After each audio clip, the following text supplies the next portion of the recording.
अस्सलाम वालेकुम my dear viewers. उम्मीद है आप लोग खैरियत से होंगे।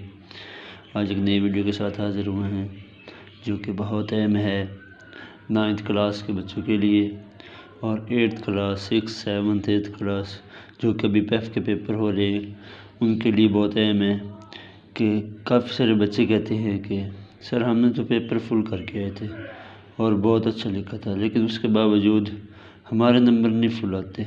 क्या वजह है? जो वो गलती करते हैं अगर आप लोग ये वीडियो फुल देखिए उसके बाद इंशाअल्लाह आपके फुल नंबर आएंगे। और ख़ास तौर पे 9th क्लास वालों के लिए ये बहुत अहम है क्योंकि उनका चंद ही दिनों के बाद पेपर है जो कि फर्स्ट बार अपेयर होंगे पहली बार अपेयर होंगे बोर्ड के पेपर के अंदर। तो वहाँ पे पहली चीज़ होती है बबल फिलिंग। क्या होता है? बबल फिलिंग, जो कि बहुत अहम है आप लोगों के लिए कि क्या होता है हमारे पास वहाँ पे जो MCQ दिए जाते हैं वो बबल फिल करने होते हैं MCQ के लिए हमारे पास। तो बच्चे कहते हैं कि हमने तो जवाब ठीक लगाया लेकिन वो हमारा गलत हुआ। तो क्या वजह थी?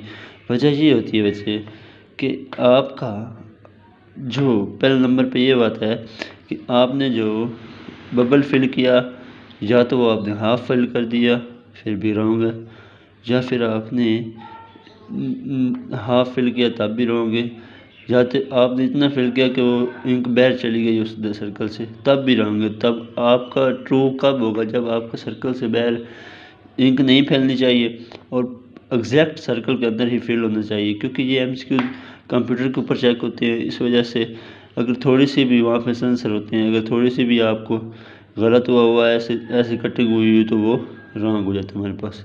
दूसरी बात, जहाँ पे आपने इंक रिमूवर नहीं इस्तेमाल करना कि ये देखने कि ये हमारा MCQ मेरा गलत हो गया तो मैं यहाँ पे इंक रिमूवर करके इसको रेज कर देता हूँ और ये जवाब में लगा देता हूँ। तो क्या होता है, आप लोग देखते हैं जब पेपर के ऊपर आप इंक रिमूवर इस्तेमाल करते हैं तो कुछ देर बाद वहाँ पे वो ख़ास तौर पे वहाँ पे सर्कल से ज़ाहिर हो जाता है कि यहाँ पे इंक रिमूवर इस्तेमाल हुआ होता है। तो ये 1 माह बाद ही पेपर चेक होते हैं, 15-20 दिन या 1 माह बाद पेपर चेक होते हैं। तो वहाँ पे फिर ये ख़ास तौर पे पेपर होता है और वो रॉन्ग हो जाता है, चाहे आपका MCQ ठीक है फिर भी वो रॉन्ग हो जाएगा। सबसे पहले आपने इस बबल को फिल करना है तो बड़े ध्यान से फिल करना है, ठीक है। उसके बाद आपने जो इंक रिमूवर का इस्तेमाल करना है, ये मिस्टेक जो करते हैं ना बच्चे जो मिस्टेक करते हैं ना उसके लिए ये मैं बात कर रहा हूँ कि दूसरा आप लोग क्या इंक रिमूवर जो इस्तेमाल करते हैं आप लोग वो नहीं करें, ठीक है ना। ख़ास तौर पे MCQs के अंदर वो इंक रिमूवर का इस्तेमाल ना करें। तीसरी बात है कि राइटिंग क्वेश्चन नंबर जो आप लिख रहे हैं, मतलब आपने सवाल नंबर 2 किया है, ठीक है। वहाँ पे आपने जुज़ नंबर आपके हिसाब से वो पहला बनता है लेकिन पेपर पे वो कौन सा है? 5वां जुज़ है। तो आपने क्या लिखा? आंसर नंबर 2 और नीचे लिख दिया जुज़ नंबर 1। मतलब आप जुज़ नंबर 1 पे है डिफाइन क्लासमेटा और जुज़ नंबर 5 पे है जो आपको आता है वो प्लाज्मा मेम्ब्रेन। तो आपने इधर जुज़ नंबर 1 लिखा, नीचे प्लाज्मा मेम्ब्रेन लिख दिया, लेकिन पेपर के हिसाब से वहाँ पे क्या है? क्लासमेटा। तो इस वजह से वो जो पेपर चेक होता है उसने सिर्फ एक पेपर नहीं चेक करना होता कि आपके पेपर चेक करना, बल्कि क्या करता है वहाँ पे हज़ारों पेपर चेक करने होते हैं।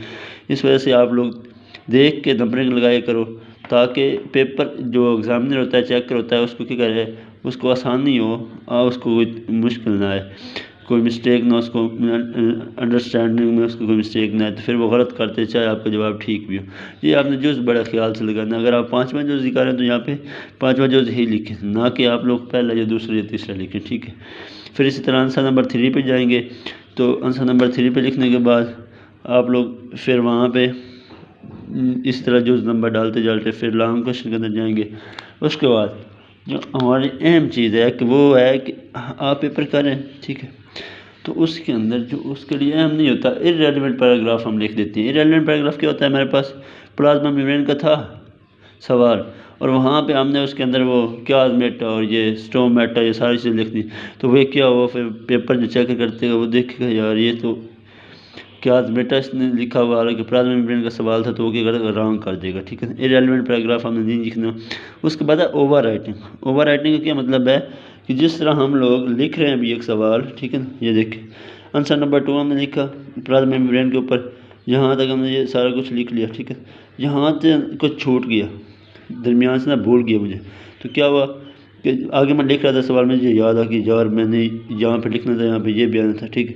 तो क्या करेगा वो, वहाँ पे तीर लगा के ऊपर लिखना शुरू कर देगा, तो वहाँ पे वो लिखता लिखता गंद मच जाएगा, ठीक है। इस तरह आपने ओवर राइटिंग भी नहीं करनी, इसको कहते हैं ओवर राइटिंग, ठीक है। दूसरी बात है कटिंग।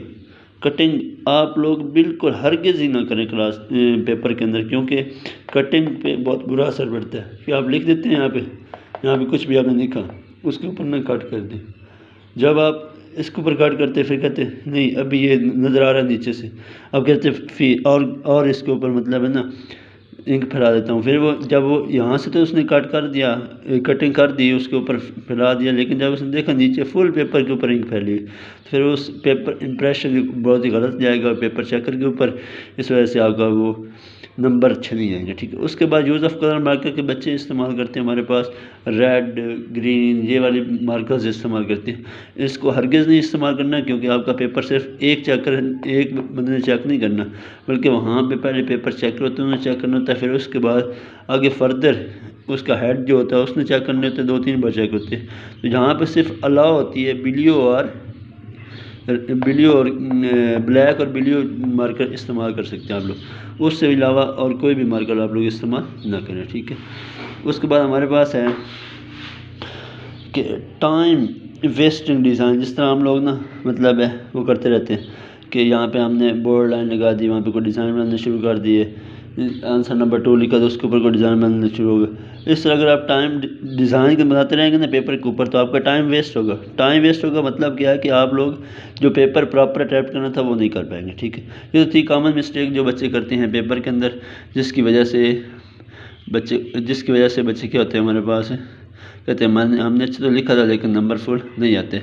अब दूसरे हमारे पास जो आपके लिए अच्छे टिप्स हैं, ये आप अगर करेंगे तो आप लोगों के अच्छे नंबर आएंगे, ठीक है ना।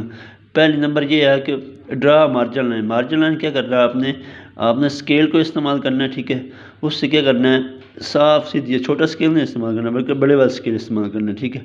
और उसके ऊपर क्या करना है, आपने मार्कर से लाइन लगानी है, ठीक है। पहले आपने लेड पेंसिल से लगा दी, अगर लेड पेंसिल से लगाएंगे अगर वो गलत भी हो जाएगी तो आप उसको रेज कर पाएंगे, ठीक है ना।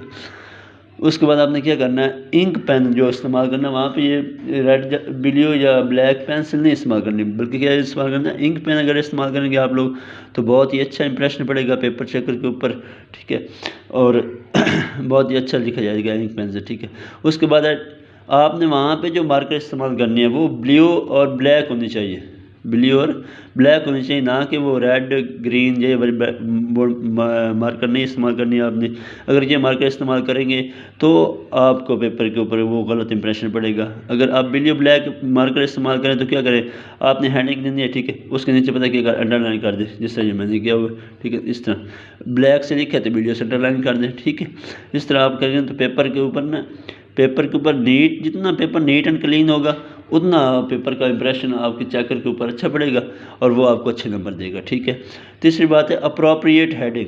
कोई सवाल है आपके पास, ठीक है, तो उसकी जो हेडिंग मान रही है वही हेडिंग देनी है, ये नहीं लिखनी कि ये इसके अंदर फलां भी होता है ये भी होता है ये भी नहीं। अब एक सवाल बना है हमारे पास अस्थमा है, ठीक है, तो अस्थमा क्या करना आपने उसकी बतानी है, काज क्या होती है, सिम्टम क्या होता है, ट्रीटमेंट क्या होता है, ये आपने सवाल का जवाब देना, ये प्रॉपर ट्रीटमेंट है, ठीक है। इसके नीचे जिस तरह ये मैंने अंडरलाइन किया इस तरह ये अंडरलाइन करते जाए और आपका क्लीन बनता जाएगा आपका, ठीक है। उसके बाद है प्रॉपर लेबल, क्योंकि यहाँ पे आता है बायोलॉजी के अंदर खसूसन जो है डायग्राम्स आते हैं, ठीक है। उस डायग्राम्स को आपने पहले लेड पेंसिल से बनाना है, लेड पेंसिल से बनाने के बाद आपने क्या करना, उसको पेन से ऊपर करना, ओवर राइटिंग उसके ऊपर करनी है पेन से। जब उसको पेन से करेंगे आप लोग तो वो बड़ी नीट एंड क्लीन। उसके बाद जब वो बन जाएगी उसके बाद क्या करना आपने, उसके लेबल करना। लेबल का मतलब होता है उसके प्रॉपर हिस्सों के नाम बताने आपने, ठीक है ना, कि ये हिस्सा फलां है, हार्ट का स्ट्रक्चर है तो ये एट्रिया, लेफ्ट एट्रिया, ये राइट एट्रिया, ये बाईवाल्स है, ये ट्राईवाल्स है, ठीक है ना। ये चीज़ें आपने लाजमी वहाँ पे मैनेज करनी है। अगर आप ऐसे कर लिखेंगे पेपर चेकर पे ऊपर आपका इंप्रेशन अच्छा पड़ेगा और आपको नंबर अच्छा देगा, ठीक है। आखिर जो सेकंड लास्ट बात है वो ड्रा मैनेजमेंट, टाइम मैनेजमेंट।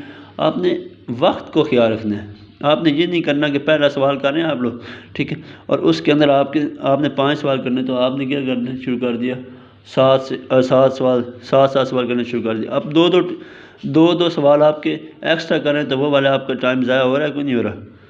तो आपने उसको ख्याल करते हुए क्या करना है आपने कि जो आप 5 सवाल कर रहे हैं आप उसके टाइम मैनेज करें कि आप 3 मिनट के अंदर एक सवाल करें, 2-3 मिनट के अंदर एक सवाल करें, और वहाँ से एक आध मिनट बचाएं। किसके लिए? आप एंड के लिए, आपके लॉन्ग सवाल जो कि आपके बहुत अहम सवाल होते हैं, लॉन्ग सवाल के लिए भी, ठीक है।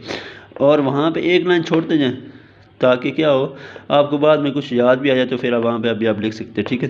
टाइम को मैनेज लाजमी करना। पहले अगर आपने शॉर्ट क्वेश्चन के अंदर पहला सवाल, दूसरा सवाल, तीसरा सवाल आपने लिखा, ठीक है, और तीनों के तीनों साथ साथ आपने जुज़ किया, हालांकि 5-5 करने होते हैं आपने, ठीक है, तो आपके वो 5-5 नंबर मिलेंगे, 5-5 के, 7 के नहीं मिलेंगे, ठीक है ना।